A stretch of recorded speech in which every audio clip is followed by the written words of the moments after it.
Assalamualaikum warahmatullahi wabarakatuh. Rahayu Sagung Dumadi. Kembali lagi di channel Babat Nusantara. Pada kesempatan kali ini akan menceritakan Gajah Mada seri kelima, Hamukti Moksa, bagian ke-37. Bagaimana hubungan Majapahit dengan Sunda Galuh sekarang? Tanya Gajah Mada yang tiba-tiba membelok. Kanuruan Gajah Enggon memegang lengan Pasangguan Gagak Bongol, meminta Bongol yang bercerita. Jangan aku, kata Bongol. Kau lebih menguasai permasalahannya, kau saja yang bercerita. Kanuruan Gajah Enggon membersihkan tangannya menggunakan air kendi yang telah tersedia. Gajah Enggon juga memandang perlu mengendorkan ikat pinggangnya agar bisa berbicara lapang. Dengan bersandar pada dinding, Pasangguan Gagak Bongol memperhatikan apa yang akan disampaikan sejawatnya itu. Melihat contoh yang diberikan Gagak Bongol, Pradabasu melakukan hal yang sama. Kau masih ingat sehari setelah perang Bubat, Sang Prabu mengirim utusan ke Surawisesa? Tanya Kanuruan Gajah Enggon. Gajah Mada mengangguk. Ya, jawabnya. Semua yang terjadi itu masih terlipat rapi dalam benakku. Semua bagai baru terjadi kemarin. Meski waktu telah berlalu, setahun lamanya, aku masih kesulitan menghapusnya. Gajah Enggon mengangguk.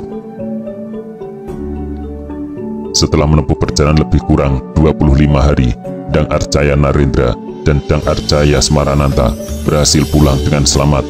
Sang Prabu mengirim utusan yang tepat, sebab kalau saja yang menjadi utusan itu pihak lain, boleh jadi utusan itu tidak akan kembali dengan selamat. Balas Gajah Enggon. Gajah Mada tidak mengubah raut mukanya. Jangan berlebihan jika Sunda Galuh berani melakukan itu. Terlalu mudah bagi Majapahit untuk menggilasnya, ucap Gajah Mada. Jawaban Gajah Mada itu menyebabkan Pradabasu tidak senang. Dan Pradabasu adalah orang yang suka bicara belak-belakan. Seperti yang kau lakukan terhadap rajanya? Tanyanya datar. Setelah waktu lewat setahun, sekarang bagaimana cara pandangmu terhadap peristiwa itu?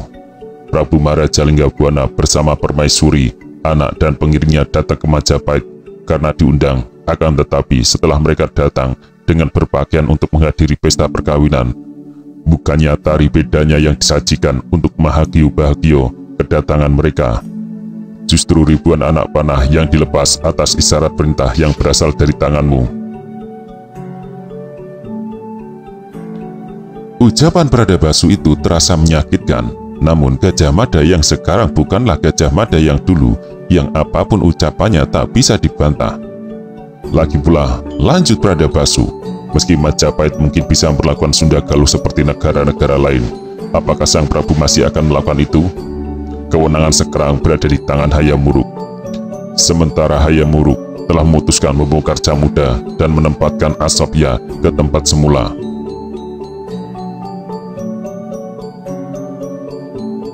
Sedikit berubah wajah Pasangguan Gagak Bongol melihat begitu lepas dan ringan ucapan Pradabasu. Untuk beberapa jenak, Gajah Enggon harus menghentikan rangkaian kata-katanya. Gajah Enggon dan Gagak Bongol sama-sama telah menduga Gajah Mada pasti akan marah, namun dugaan mereka ternyata salah. Gajah Mada justru tersenyum lebar. Lanjutkan, kata Gajah Mada. Permintaan maaf Majapahit ke Sunda Galuh diterima oleh Hyang Bunisura, yang pada saat itu pula mengangkat diri menjadi raja menggantikan Linggabwana. Namun, Hyang Bunisura mengajukan tuntutan agar siapapun yang bersalah dalam peristiwa itu mendapat hukuman yang sesuai dengan undang-undang yang berlaku di Majapahit. Dengan tajam, Hyang Bunisura menyindir, "Janganlah Kutara Manawa hanya menjangkau maling ayam. Kutara Manawa harus mampu menjangkau orang sepertimu." Gajah Enggon melanjutkan ucapnya. Gajah Mada tersenyum tipis. Gajah Mada tak bisa mencegah munculnya rasa risih yang sejatinya telah mengusik kedalaman hatinya cukup lama. Seiring dengan tumbuhnya pengakuan bahwa ia memang bersalah dalam peristiwa setahun lalu itu, kesalahan yang menurut cara pandangnya semula harus ditimpakan kepada Sunda Galuh yang tidak mau menuruti kehendak Majapahit untuk bersatu. Bagaimana sikap sang Prabu? Kejar Gajah Mada, Kanuruhan Gajah Enggon menggosok-gosokkan tangannya yang mulai terganggu, udara yang mendadak terasa dingin. Pahum Narendra menganggap hukuman yang kau jalani sekarang setimpal dengan apa yang kau perbuat. Itu sebabnya tindakan lebih jauh tak dilakukan. Hanya saja, seperti yang dikatakan Dang Arjaya Narendra dan Dan Arjaya Smarananta, Majapahit harus bersikap waspada, karena sangat mungkin ada serangan balas dendam, kata Kanuruhan Gajah Enggon. Gajah Mada balas memandang tatapan mata Gajah Enggon tanpa berkedip. Sunda Galuh akan balas menyerbu Majapahit? Kekuatan mana lagi yang dimiliki Sunda Galuh untuk balas menyerbu Majapahit?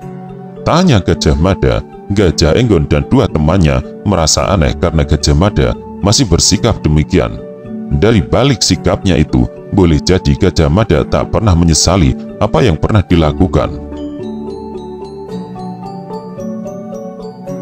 Sunda Galuh memang tidak mungkin menyerbu, kata Gajah Enggon.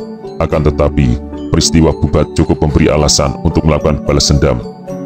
Manakala membalas dendam dengan menyerbu tidak mungkin dilakukan, yang bisa dilakukan adalah dengan bergerilya. Menurut desas-desus, ada orang-orang dengan kemampuan khusus dikirim ke Majapahit. Gajah Mada tak bisa lagi menganggap cerita itu boleh diabaikan. Balas dendam dengan sasaran Gajah Mada? Gajah Mada kembali bertanya. Gajah Enggon tidak menggeleng, tetapi juga tidak mengganggu. Pradabasu tampil. Andai kata bisa membalas dendam dengan sasaran Gajah Mada, kata Pradabasu, memang sungguh memuaskan. Namun menembus Gajah Mada sulitnya setengah mati. Walau demikian, masih ada sasaran yang lain yang bisa menjadi arah bidik anak panah atau pisau terbang. Pelakunya bisa benar-benar orang Sunda, tetapi bisa saja bahaya itu muncul dari orang yang berhasil dibina. Uraian itu ternyata menyebabkan Gajah Mada agak cemas. Tindakan apa yang telah dilakukan menghadap itu? Tanya Gajah Mada. Tumenggung Macanliwung sebagai pihak yang paling bertanggung jawab atas keamanan istana telah mengambil banyak sekali langkah pencegahan. Prajurit yang bertugas mengawal Sang Prabu ditata dan disaring ulang. Demikian pula dengan para prajurit yang bertugas mengawal Ibu Suri Sri Gitarja dengan suaminya. Juga Ibu Suri Dyahwya dengan suaminya, termasuk para Sekar Kedaton. Seiring perjalanan waktu, Tumenggung Macanliwung menyadari siapa musuh yang sebenarnya. Balas Gajah Enggon. Siapa? Tanya Gajah Mada bertambah penasaran.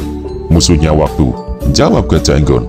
Waktu telah bergerak setahun lewat dan tak terjadi apa-apa. Hal itu menyebabkan penjagaan melonggar dan kewaspadaan berkurang. Padahal Tumenggung Macanliwung meyakini upaya untuk melakukan balas dendam itu benar-benar ada.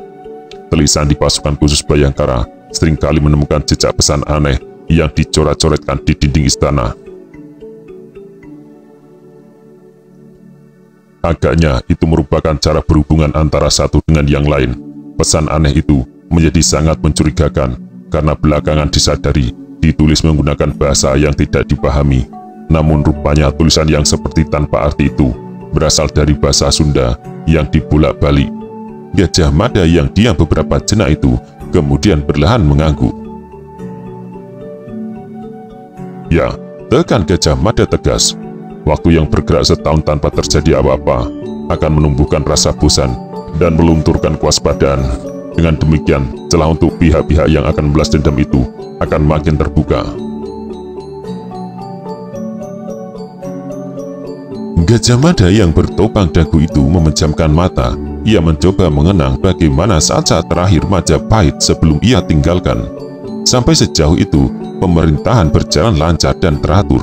Pasewakan agung diselenggarakan setahun sekali, dihadiri para raja bawaan atau setidak-tidaknya diwakili patihnya. Akankah semua itu mengalami kerusakan setelah ia tidak mengambil peran?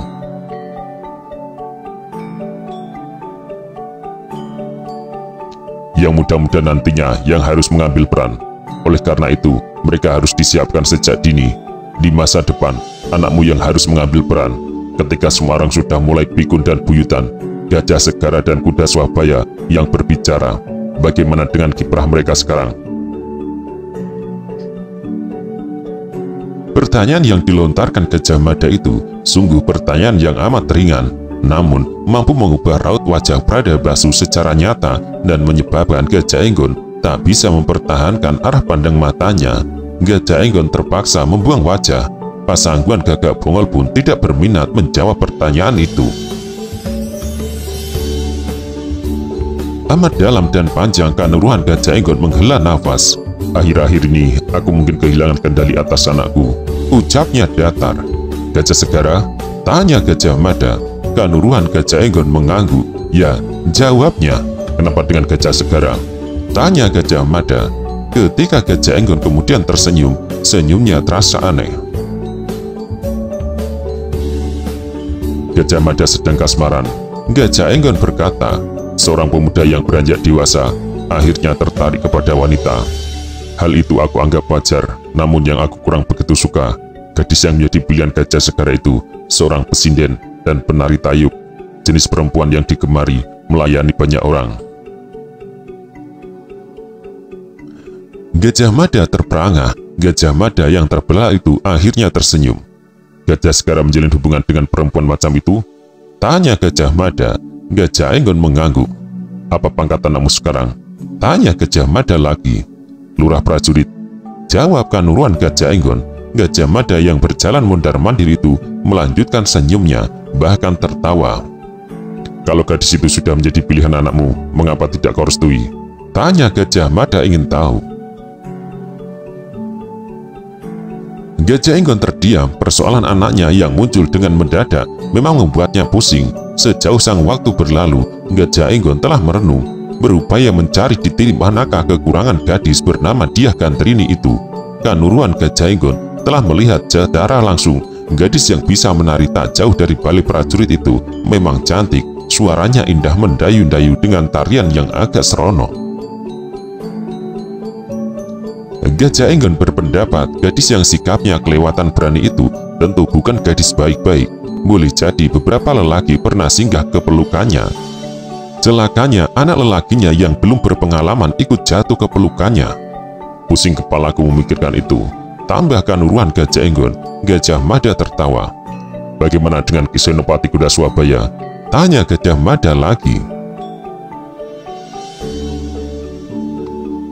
Mendengar pertanyaan itu, Pasangguan Gagak Bongol yang sedang menggertaki punggung bukit dengan tatapan matanya tertawa. Soal itu Pradabasu sama bingungnya dengan Gajah Enggon. Jawab Gagak Bongol. Gajah Enggon mencuatkan alis dan betapa menyesal Pasangguan Gagak Bongol yang mendadak merasa telah keceplosan. Sebagaimana Gajah Enggon, Gagak Bongol juga tahu siapa sejatinya Kuda Swabaya. Selama ini ia ikut menyimpan rahasia itu rapat-rapat. Kenapa Pradabasu harus bingung? Tanya Gajah Mada. Namun Pradabasu merasa kinilah saatnya untuk berbicara belak-belakan. Pradabasu sama sekali tidak keberatan dengan apa yang baru saja diucapkan Gagak Bongol. Ringkasnya, kata Pradabasu,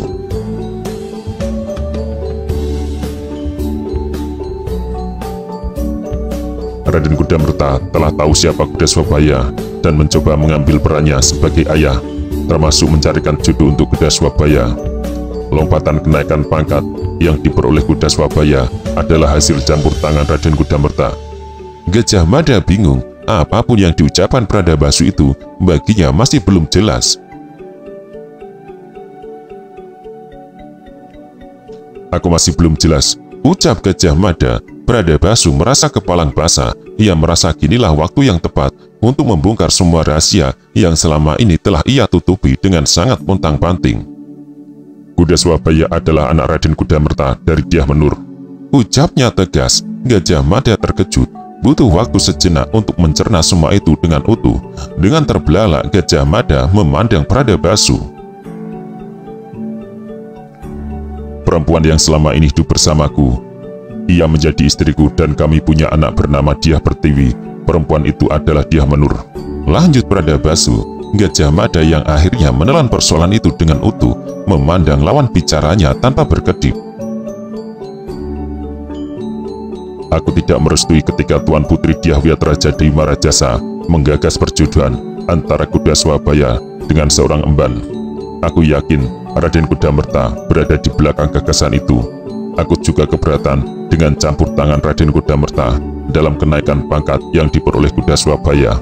Aku menganggap kuda Swabaya belum layak menjadi seorang senopati. Selama ini, aku telah melindungi Dyah Menur dan kuda Swabaya dari beberapa pihak yang berkepentingan dengan mereka. Aku melindungi mereka dari jangkauan tanganmu. Aku berusaha keras melindungi rahasia mereka dari siapapun.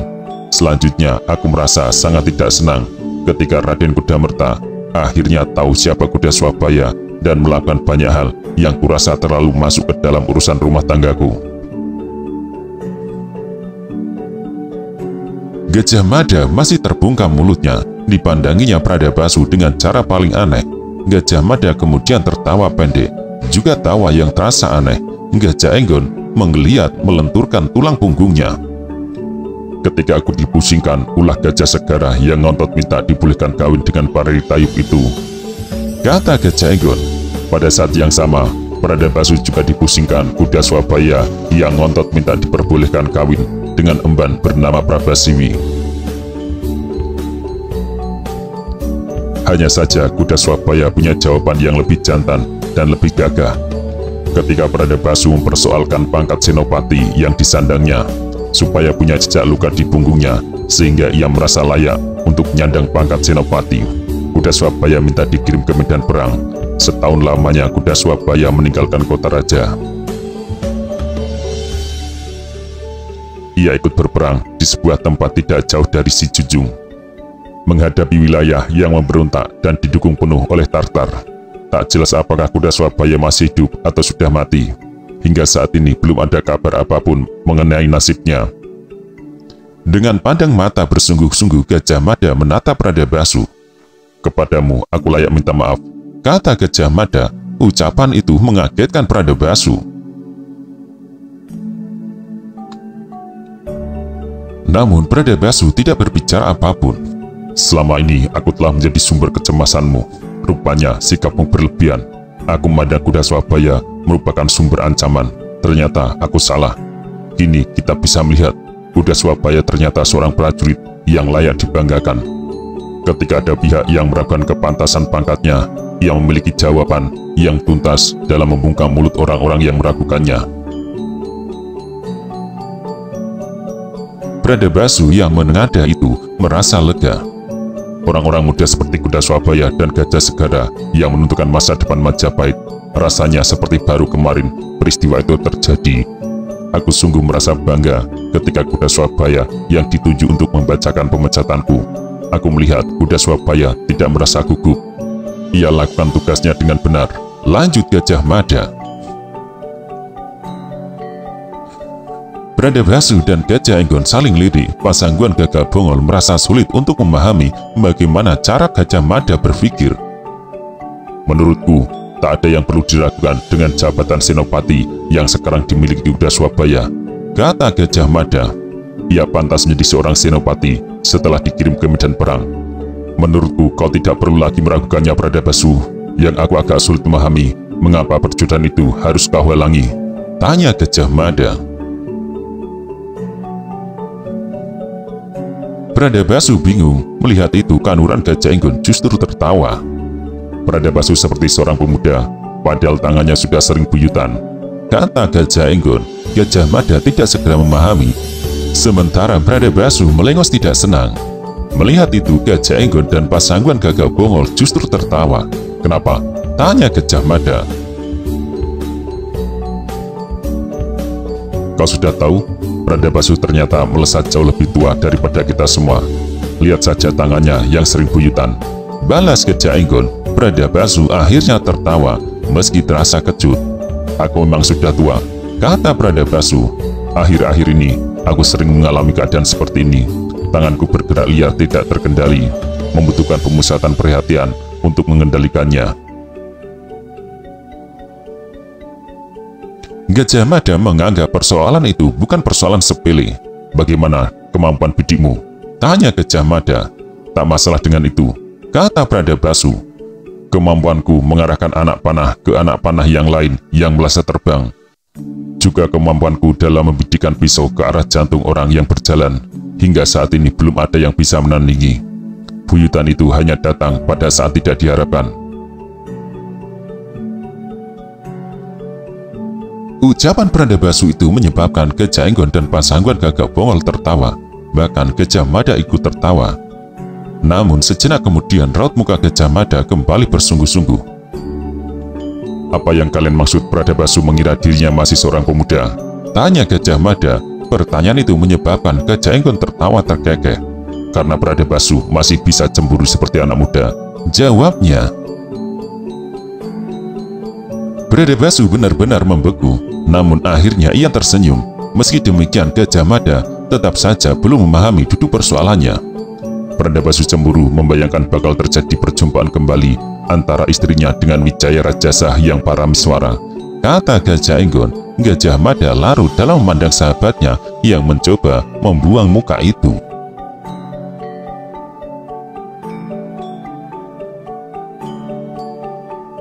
Perasaan itukah yang menyebabkan kau merasa tak senang pada perjodohan yang digagas Tuan Putri Dyahwiyat Raja Dewi Marajasa dan suaminya itu? Karena kau khawatir perjumpaan kembali istrimu dengan Raden Kudamerta akan membuka kembali jalinan asmara di antara mereka? Cobalah kau tanyakan itu kepada hati nuranimu, Bradabasu. Apakah istrimu jenis istri yang mudah berpaling, jenis istri yang tidak punya kesetiaan? Tanya Gajah Mada. Entah mengapa Bradabasu yang wajahnya membeku itu tiba-tiba tertawa, seperti menertawakan dirinya sendiri. Sudah aku lakukan, kata Bradabasu. Sudah kau lakukan bagaimana? Kejar Gajah Mada. Aku sudah mawas diri, dan aku pun sudah berbicara banyak dengan istriku. Aku sudah menyadari kekeliruanku, dan tak mempersoalkan lagi perjodohan antara kuda Swabaya dan perempuan yang menjadi pilihannya. Kalau ada masalah, justru keberadaan kuda Swabaya. Di masa lalu, aku adalah seorang prajurit. Aku sangat memahami bagaimana dan apa yang harus dihadapi segenap keluarga ketika salah seorang anggota keluarganya menjadi prajurit. Ayah dan ibu seorang prajurit harus sadar serta siap andai kata sewaktu-waktu anaknya pulang tinggal nama. Demikian juga dengan istriku. Harus tabah dan siap sewaktu-waktu suaminya pulang tinggal nama. Akan tetapi semua sikap itu hanya ada di mulut. Sebagai seorang ayah, tetap saja aku merasa gelisah. Aku cemas anakku mengalami hal buruk di medan perang pilihannya. Kalau memang kuda Swabaya gugur di Palagan, aku akan berusaha untuk bisa menerimanya. Yang aku takut, kuda Swabaya tidak mau pulang, pilih menetap entah di mana. Apa yang disampaikan Bradabasu ternyata mampu menggetarkan serat-serat saraf sanubari, merindingkan ruan Gajah Enggon. Mendengar rangkaian ucapan itu, merinding pula Pasangguan Gagak Bongol yang menyimak ucapan itu. Pasangguan Gagak Bongol yang memiliki kewenangan untuk mengatur pemberangkatan prajurit ke medan perang sebenarnya telah berusaha melacak ke jejak kuda Swabaya. Akan tetapi tak seorang pun yang pulang dari medan perang dengan membawa keterangan yang dibutuhkan. Sejalan dengan waktu yang terus bergerak, hari itu Gajah Mada sungguh merasa senang dengan kehadiran sahabat-sahabatnya.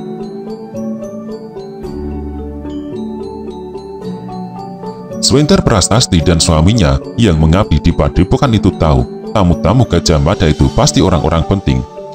Tanpa harus diberi petunjuk apapun yang harus dilakukan, Swenter Prasasti dan Pintasmara menyiapkan sajian makanan yang dianggap memadai, dibantu beberapa tetangganya yang ikut sibuk di dapur.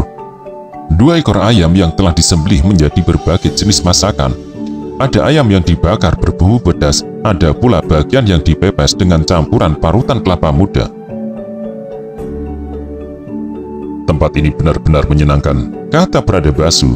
Gajah Mada tersenyum. Kau boleh memboyong keluargamu kemari dan ikut tinggal bersamaku, balas Gajah Mada. Namun untuk tawaran itu, Bradabasu punya jawaban yang tangkas. Tidak, jawabnya. Kenapa? Celetuk Pasangguan Gagak Bongol. Bradabasu tidak segera menjawab. Kenapa? Kejar kanuruan Gajah Enggon. Tempat ini terlampau dingin bagi Dyah Menur. Aku tidak mau punya anak lagi di masa tuaku, jawab Rada Basu. Gajah Mada tertawa terkekeh. Pasangguan Gagak Bongol ikut menyumbangkan tawanya yang berderai. Kanuruan Gajah Enggon memegangi perutnya yang mendadak terasa seperti penuh.